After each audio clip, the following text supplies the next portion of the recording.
Em 1856, uma cientista americana chamada Eunice Fults publicou um artigo sugerindo pela primeira vez que o dióxido de carbono, ou seja, a molécula de CO2, seria fundamental para manter um planeta aquecido. 3 anos depois, em 1859, um cientista irlandês chamado John Tyndall demonstrou como que pequenas quantidades de vapor de água, dióxido de carbono, entre outros elementos, poderiam modificar significativamente a temperatura de um planeta. Em 1896, um cientista sueco chamado Svante Arrhenius publicou um estudo para falar sobre a influência do gás carbônico no ar, demonstrando pela primeira vez uma ligação entre o gás carbônico e o efeito estufa que mantém o nosso planeta aquecido. Já em 1912, um artigo publicado na Nova Zelândia já dizia no seu título que o consumo de carvão estaria afetando o clima. E desde então esse assunto foi recebendo cada vez mais atenção, despertando o interesse de vários cientistas pelo mundo, de lideranças políticas. E sejam todos muito bem-vindos ao canal do Slow, uma iniciativa financiada pelos próprios seguidores,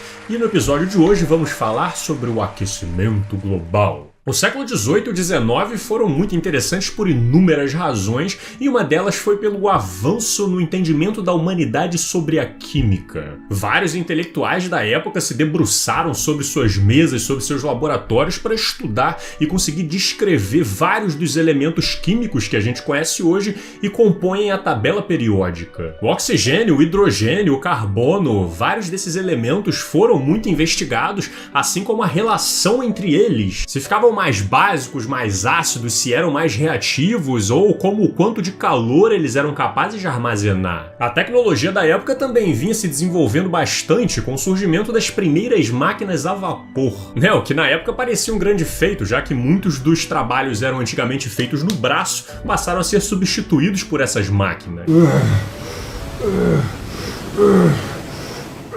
Opa, tudo bem?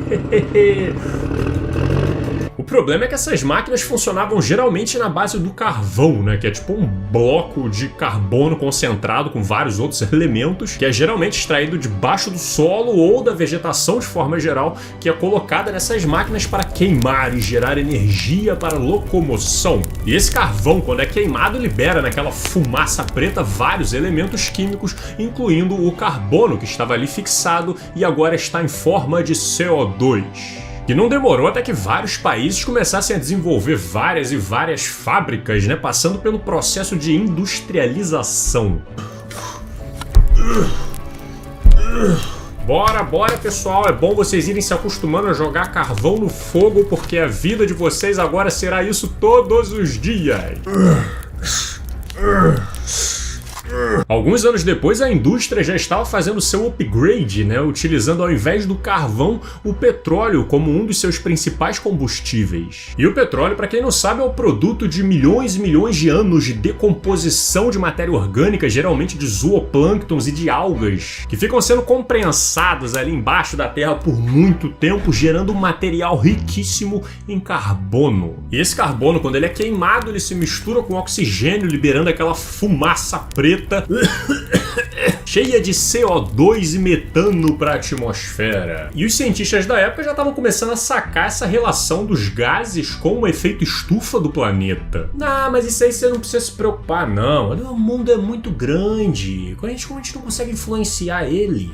Você sozinho imagino que não, mas e quanto à humanidade inteira espalhada por aí? Pois é, se países espalhados pelo mundo inteiro começam a utilizar petróleo e carvão como seus principais combustíveis para se mover e liberam este carbono na atmosfera que funciona como um efeito estufa do planeta, me parece uma questão de tempo até que o planeta comece a ser afetado por isso. Ao longo dos últimos 100 anos, vários cientistas foram criando interesse pelo tema e foram se debruçando em cima de suas pesquisas para tentar entender se a humanidade de fato está sendo capaz de alterar o clima do planeta e que tipo de consequências isso pode gerar. Em 1988, lideranças globais se reuniram para criar o IPCC, IPCC, que é o painel internacional de mudanças climáticas que reúne cientistas qualificados do mundo inteiro para se reunirem ali e levantarem estudos sobre o aquecimento global. Ou melhor, pelas mudanças climáticas geradas pelo aquecimento global. E os caras analisam estudos que são produzidos pelo mundo inteiro e elaboram relatórios para serem apresentados às principais lideranças políticas do mundo, esclarecendo o que de fato está acontecendo, né? Separando o joio do trigo, removendo os estudos que são manipulados, estudos que são mais frágeis e reunindo todos aqueles que são mais consistentes, que possuem maior credibilidade e irão fazer parte destes relatórios. Porque obviamente, né, um estudo dessa magnitude, né, desta relevância que tem a ver com a vida de todos os indivíduos do planeta, gerou muita discussão, né, muitas vezes saudável dentro do meio científico, mas também gerada por muitos negacionistas que buscam fraudar os estudos e confundir o assunto. Você imagina uma sociedade em que as empresas mais ricas do planeta são petrolíferas, são mineradoras, e do nada elas passam a ter o seu negócio acusado como um dos grandes responsáveis por um dos problemas que a humanidade está passando, e de que nós deveríamos substituir os nossos combustíveis por outros que fossem mais sustentáveis, por outros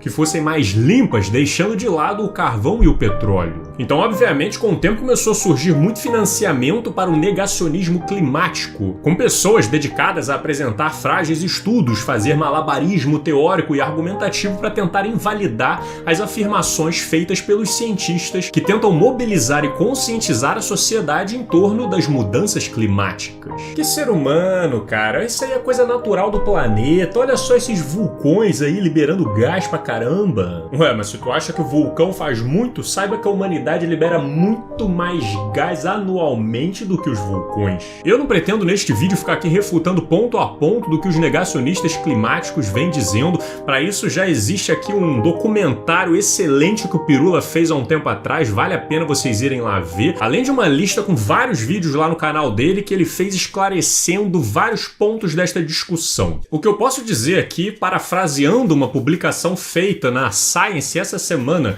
que inclusive eu até compartilhei no meu Twitter, é que nos primeiros relatórios feitos ainda existia uma certa dúvida sobre a influência das atividades humanas nas mudanças climáticas. No relatório de 2013 que o IPCC publicou, a influência humana já estava sendo descrita como clara e evidente. E no último relatório, publicado neste mês, que acabou de sair do forno, fresquinho, está descrevendo a influência, a responsabilidade das atividades humanas nas mudanças climáticas que nós estamos vivenciando como inequívoca, incontestável, indubitável, sem a menor sombra de dúvidas. E meu irmão, eu vou deixar esse relatório aqui nas referências deste vídeo, no primeiro comentário fixo do YouTube, porque isso daqui é o licor da ciência das mudanças climáticas que nós temos. Isso aqui foi um relatório preparado por 234 cientistas que vieram de 66 países diferentes e analisaram milhares e milhares de estudos sobre esse assunto que foram produzidas no mundo inteiro. E a conclusão que eles chegaram é que fodeu de vez!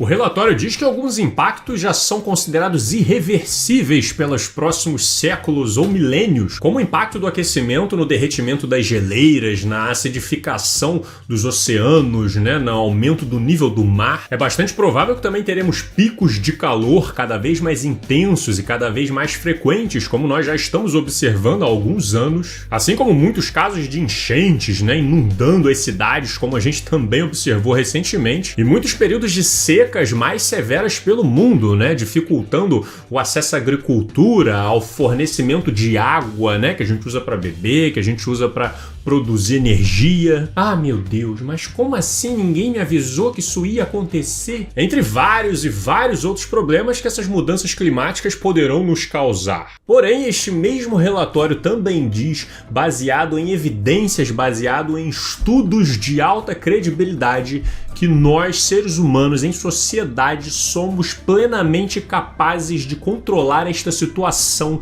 e amenizar os impactos que estão por vir. Se a humanidade se unir para enfrentar esse desafio, se as lideranças políticas se organizarem e assumirem um compromisso de redução de emissões globais e de transição da sociedade para um modelo mais sustentável, se a gente juntar força, investimento, interesse político nessa causa, nós seremos empiricamente capazes de administrar os impactos que estão por vir. No final de outubro vai estar rolando a COP26, que vai ser a conferência global para juntar líderes políticos do mundo inteiro, e eles com certeza estarão discutindo as pesquisas que foram levantadas neste relatório. Como reduzir as emissões de gases de efeito estufa do nosso país? Como substituir os principais combustíveis que nós utilizamos hoje? Rapaz, a gente descobriu uma tecnologia de ponta para extrair o gás carbônico da atmosfera e fixar ele aqui na Terra, cara. Se chama árvore. As florestas são super estratégicas nesse processo porque elas servem como uma grande reserva de carbono, elas refrescam o ar e no caso da Amazônia ainda contribui para os ciclos de chuva, dificultando que secas aconteçam pelo Brasil. Por isso sair derrubando tudo e tacando fogo na floresta para abrir pasto, para você botar os gados lá para pastarem e ficarem liberando metano na atmosfera, que também é um gás estufa, é ir numa direção contrária a uma sociedade que deseja preservar as suas riquezas e busca o melhor para as próximas gerações. Ah, Slow, nem me fala, eu fico tão preocupada em que mundo que essas crianças vão viver. Bom, eu acho que a humanidade já enfrentou e superou vários desafios ao longo da sua história e temos um agora muito grande, digno pela frente. Obviamente não vai ser fácil, né? Porque nós precisamos de um esforço global nessa causa, mas pelo menos nós temos a ciência do nosso lado e várias lideranças pelo mundo, assim como eu, que estão dispostas a fazer parte da solução. A educação, a conscientização, entender os fatos como eles são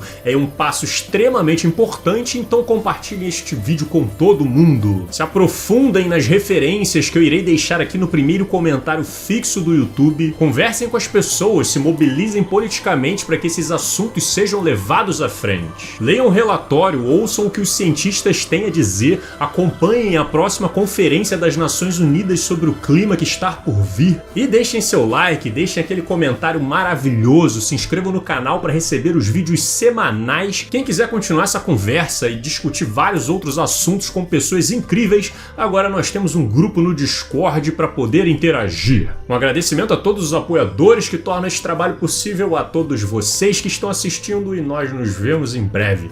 Um grande abraço e valeu!